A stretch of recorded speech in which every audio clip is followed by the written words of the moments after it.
নমস্কার, আমি রকি গাঙ্গুলি, একজন মেডিকেল স্টাফ।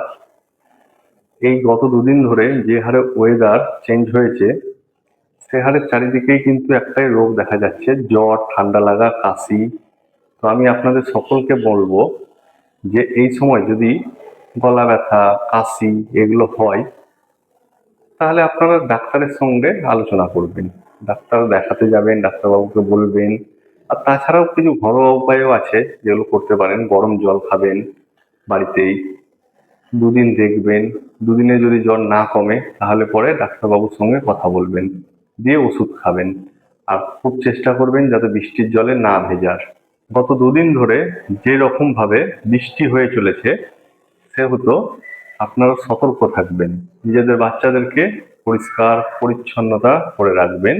বৃষ্টির জলে ভিজতে দেবেন না, যেন বৃষ্টির জল না পড়ে গায়ে। যদি কোনো রকম জ্বর আসে তাহলে পরে অবশ্যই ডাক্তারবাবুর কাছে নিয়ে যাবেন। ডাক্তারবাবুর সঙ্গে কথা বলবেন, তারপরে মেডিসিন খাওয়াবেন।